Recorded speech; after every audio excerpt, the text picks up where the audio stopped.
ನಮಸ್ಕಾರ ವೀಕ್ಷಕರೇ, ಈ ವಿಡಿಯೋ ನೀವು ನೋಡ್ತಾ ಇರಬಹುದು. ಯೋಗಿಗಳು ಅಂದ್ರೆ ಯಾರು, ಜ್ಞಾನಿಗಳಂದ್ರೆ ಯಾರು, ಧ್ಯಾನ ಮಾಡೋದಕ್ಕೆ ಹಿಮಾಲಯದಲ್ಲಿ ಈ ರೀತಿ ಬದುಕ್ತಾ ಇರುವಂತ ಮನುಷ್ಯರು ಇರ್ತಾರಲ್ಲ, ಇವ್ರನ್ನ ಯೋಗಿಗಳು ಜ್ಞಾನಿಗಳು ಅಂತ ಕರೆದಿದ್ದಾರೆ. ಕಾರಣ ಇಷ್ಟೇ, ನಾವು ನಾರ್ಮಲ್ ಚಳಿನೇ ತಡೆಯೋದಕ್ಕಾಗೋದಿಲ್ಲ. ಇಲ್ಲಿ ಬಂದು ಹಿಮಾಲಯದಲ್ಲಿ ಅದರಲ್ಲೂ -40 ಅರೌಂಡ್ ಅಂತ ಹೇಳಿದ್ದಾರೆ. ಹೆಚ್ಚು ಕಡಿಮೆ ಅನ್ಕೊಳ್ಳಿ, ನಾರ್ಮಲ್ ಕೋಲ್ಡ್ ಆದ್ರೇನೆ ತಡ್ಕೊಳಕ್ ಆಗೋದಿಲ್ಲ, -2 ಹೋದ್ರೇನೆ ನಮ್ಗೆ ತಡ್ಕೊಳಕ್ಕಾಗದೆ ಒದ್ದಾಡ್ ಹೋಗ್ತೀವಿ. ಅಂತದ್ರಲ್ಲಿ ಈ ವ್ಯಕ್ತಿ ಅಂದ್ರೆ ಇವ್ರು ಯೋಗಿ ನೋಡಿ, ಬಟ್ಟೆ ಇಲ್ದೆ ಒಬ್ರು ಯಾವ ಲೆಕ್ಕಕ್ಕೆ ಕೂತಿದ್ದಾರೆ, ಯಾವ ಮಟ್ಟಕ್ಕೆ ಕೂತಿದ್ದಾರೆ ನೀವು ಅರ್ಥ ಮಾಡ್ಕೋಬೇಕು. ಅದರಲ್ಲೂ ಇಂಡಿಯನ್ ಆರ್ಮಿ ಸ್ಪಾಟ್ ಮಾಡಿದ್ದಾರೆ. ಇಂಡಿಯನ್ ಆರ್ಮಿ ರೌಂಡ್ ಹೊಡಿತಾ ಇರುವಾಗ ಯಾರು ಇವರು ಅಂತ ನೋಡಿ ಹಾಗೆ ಸುಮ್ಮನೆ ಮಾತಾಡ್ಸಿದ್ದಾರೆ. ಈ ತರ ಯೋಗಿಗಳು, ಜ್ಞಾನಿಗಳು ನಮ್ಮ ಸುತ್ತಮುತ್ತ ತುಂಬಾ ಜನ ಇರ್ತಾರೆ. ಅದನ್ನ ನಾವು ಹುಡುಕಿ ಅವ್ರ ಹತ್ರ ಏನಿದೆ ವಿಷಯಗಳನ್ನ ತಿಳ್ಕೊಬೇಕಾಗುತ್ತೆ. ಈಗ ಮೊನ್ನೆ ಕೂಡ ಸತೀಶ್ ಸರ್ ಒಬ್ರು ಹೆಸರು ಹೇಳಿದ್ರು, ಸಿದ್ದಪ್ಪಾಜಿ ಅಂತ. ಯಡಿಯೂರ್ ಹತ್ರ ತೋಟಗೆರೆ ಅನ್ನೋ ಊರಲ್ಲಿ ಸಿದ್ದಪ್ಪಾಜಿ ಅವರ ಆಶ್ರಮ ಇದೆ. ನೀವು ಬೇಕಾದ್ರೆ ಹೋಗಿ ಚೆಕ್ ಮಾಡ್ಬೋದು. ಅವ್ರು ಸುಮಾರು ಎಷ್ಟೋ ವರ್ಷದಿಂದ ಬದುಕಿದ್ದಾರೆ ಅನ್ನೋದಕ್ಕೋಸ್ಕರ ನಾನು ಅವ್ರ ಬಗ್ಗೆ ತಿಳ್ಕೊಳ್ಳೋಣ ಅಂತ ಅಲ್ಲಿಗೆ ಹೋಗಿದ್ದೆ. ಯಡಿಯೂರಿಂದ ಸುಮಾರು ಒಂದು 6-7 ಕಿಲೋಮೀಟರ್ ಇರ್ಬೋದು. ನೀವು ಬೇಕಾದ್ರೆ ಯಡಿಯೂರ್ ಬಸ್ ಸ್ಟಾಪ್ ಅಲ್ಲಿ ಹೋಗ್ಬಿಟ್ಟು ಅಪ್ಪಾಜಿ ಅವರ ಆಶ್ರಮ ಯಾವುದು ಅಂದ್ರೆ ಯಾರು ಬೇಕಾದ್ರೂ ತೋರಿಸ್ತಾರೆ. ಅಲ್ಲಿ ಅಪ್ಪಾಜಿ ಆಶ್ರಮಕ್ಕೆ ಹೋದ್ರೆ ನಿಮಗೆ ಗೊತ್ತಾಗುತ್ತೆ ಅವರು ಏನೂ ಆಸೆ ಇಲ್ಲದೆ ಬದುಕ್ತಾ ಇದ್ದಾರೆ. ಸುಮಾರು ನೋಡಿದ್ರೆ ಅವ್ರಿಗೆ ಗೊತ್ತಾಗುತ್ತೆ ಒಂದು 80ರಿಂದ 90 ವಯಸ್ಸಾಗಿರಬಹುದು ಅನ್ನೋ ಹಾಗೆ ಕಾಣಿಸುತ್ತೆ ಅವರ ದೇಹ ನೋಡಿದ್ರೆ. ಬಟ್ ಇನ್ನ ಜಾಸ್ತಿ ಆಗಿದೆಯೇನೋ ನಮ್ಗೆ ಹೇಳೋದು ಕಷ್ಟ ಆಗ್ಬೋದು. ಬಟ್ ಒಬ್ಬೊಬ್ರು ಒಂದೊಂದು ರೀತಿ ಹೇಳ್ತಾರೆ. ಯಾವಾಗ ಬಂದ್ರು, ಎಷ್ಟು ವರ್ಷದಿಂದ ಇದ್ದಾರೆ, ಏನ್ ಸಾಧನೆ ಮಾಡಿದ್ದಾರೆ ಯಾರಿಗೂ ಗೊತ್ತಿಲ್ಲ ಅಲ್ಲಿ. ಬಟ್ ಓದೋರ್ಗೆಲ್ಲ ಅವರು ಟೀ ಮಾಡಿ ಕೊಡ್ತಾರೆ, ಅವ್ರ ಕೈಯಾರೆ ಟೀ ಮಾಡಿ ಕೊಡ್ತಾರೆ. ಇನ್ನ ಜನ ಎಷ್ಟೋ ಜನ ಎಲ್ಲೆಲ್ಲಿಂದನೋ ಬರ್ತಾ ಇದಾರೆ. ನಾನು ಕೂಡ ನೋಡಿದಾಗ ಕೇರಳದಿಂದ ಕೂಡ ಎಷ್ಟೋ ಜನ ಬಂದಿದ್ರು. ಇನ್ನ ಎಲ್ಲರನ್ನೂ ಒಳಗಡೆ ಬಿಡೋದಿಲ್ಲ. ಯಾರು ಕಳ್ಸಿದ್ರು, ಯಾಕೆ ಬಂದಿದ್ದಾರೆ ಅನ್ನೋದನ್ನ ತಿಳ್ಕೊಂಡೇ ಗೇಟ್ ಓಪನ್ ಮಾಡ್ತಾರೆ. ಸುಮಾರು 1-2 ಎಕರೆ ಜಮೀನ್ ಇರ್ಬೋದು. ಆ ಜಮೀನಲ್ಲಿ ಅವರೇ ಕೆಲಸ ಮಾಡ್ತಾರೆ.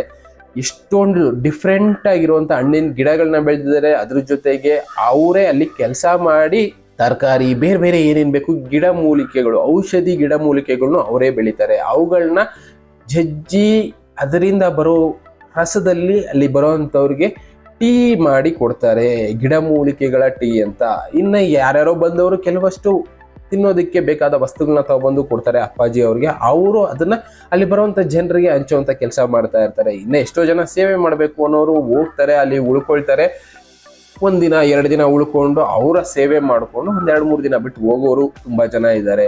ಅಲ್ಲಿ ಅವರು ಒಂದೇ ಒಂದು ತುಂಡು ಬಟ್ಟೆನೂ ಧರಿಸೋದಿಲ್ಲ, ನಿರ್ವಾಣವಾಗಿ ಬದುಕ್ತಾ ಇದ್ದಾರೆ. ನಮಗೆ ಯಾಕೆ ಬಟ್ಟೆ ಅನ್ನೋ ರೀತಿ ಬದುಕ್ತಾ ಇದ್ದಾರೆ.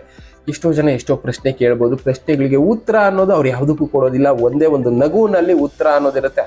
ಅಂತ ನಗುವಿನಲ್ಲಿ ಉತ್ತರನ ನಾವು ಹುಡ್ಕೋಬೇಕಾಗತ್ತೆ. ಕೊನೆಗೆ ಅವರನ್ನ ನೋಡಿದ್ರೆ ನಮಗೆ ಗೊತ್ತಾಗೋದು ಮನುಷ್ಯ ಹೇಗೆ ಬಂದ, ಮನುಷ್ಯ ಹೇಗೆ ಹೋಗ್ತಾನೆ, ಮಧ್ಯೆ ಏನ್ ಇಟ್ಕೊಂಡಿರ್ತಾನೆ ಅನ್ನೋದು ಅವ್ರನ್ನ ನೋಡಿದ್ರೆ ಗೊತ್ತಾಗುತ್ತೆ. ಈ ರೀತಿ ಯೋಗಿಗಳು, ಜ್ಞಾನಿಗಳು ತುಂಬಾ ಜನ ಇರ್ತಾರೆ. ನಾವು ಅವ್ರ ಹತ್ರ ಹೋದಾಗ ಅವರು ತಲೆ ಮುಟ್ಟಿ 1-2-3 ಮಂತ್ರಗಳನ್ನ ರೀತಿ ಹೇಳ್ತಾರೆ. ಅದು ಏನು ಅಂತ ನಮಗೂ ಅರ್ಥ ಆಗೋದಿಲ್ಲ ಬಿಡಿ.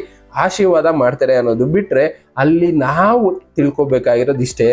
ಅದನ್ನ ಬಿಟ್ಟು ನೀವು ಕೇಳುವಂತ ಪ್ರಶ್ನೆಗಳಿಗೆ ಉತ್ತರ ಸಿಗದೆ ಇರಬಹುದು. ಕೆಲವಷ್ಟು ಜನಕ್ಕೆ ಎಷ್ಟೋ ಪ್ರಶ್ನೆಗಳು ಬಂದ್ಬಿಟ್ಟಿರುತ್ತೆ. ಅವ್ರೇನಾದ್ರೂ ದೈವಾಂಶ ಸಂಭೂತನ, ಬೇರೆ ಏನಾದ್ರೂ ಮಾಡ್ತಾರಾ, ಇಲ್ಲ ಮ್ಯಾಜಿಕ್ ಮಾಡ್ತಾರಾ, ಏನೇನೋ ಯೋಚನೆಗಳು ಬಂದ್ಬಿಟ್ಟಿರುತ್ತೆ. ಆ ತರ ಯೋಚನೆಗಳೇನು ಇಟ್ಕೋಬೇಡಿ. ನಾನು ಕ್ಯಾಶುವಲ್ ಆಗಿ ಹೋಗಿ ಅಲ್ಲಿ ವಿಸಿಟ್ ಮಾಡಿದಾಗ ಸಿದ್ದಪ್ಪಾಜಿ ಅಂತ ಕರೀತಾರೆ ಅವ್ರನ್ನ, ಅಪ್ಪಾಜಿ ಅವರ ಆಶ್ರಮ ಅಂತ ಕರೀತಾರೆ. ಅವರು ಕೂಡ ಈ ಯೋಗಿಗಳ ತರನೇ ನಿರ್ವಾಣವಾಗಿರ್ತಾರೆ. ಇನ್ನ ಅವ್ರಿಗೆ ಯಾರಿಗೂ ಕೂಡ ಮಾತಾಡೋದಿಲ್ಲ ಅಂತ ಅದಕ್ಕೆ ಹೇಳಿದ್ದು, ಯಾರ ಜೊತೆನೂ ಮಾತಾಡೋದಿಲ್ಲ. ಜಸ್ಟ್ ಒಂದು ಆಶೀರ್ವಾದ ಮಾಡ್ತಾರೆ. ಅಲ್ಲಿ ಹೋಗಿ 10-15 ನಿಮಿಷ ಕುತ್ಕೊಂಡ್ರೆ ನಿಮ್ಗೆ ಗೊತ್ತಾಗುತ್ತೆ ವಾತಾವರಣ ಯಾವ ತರ ಇದೆ.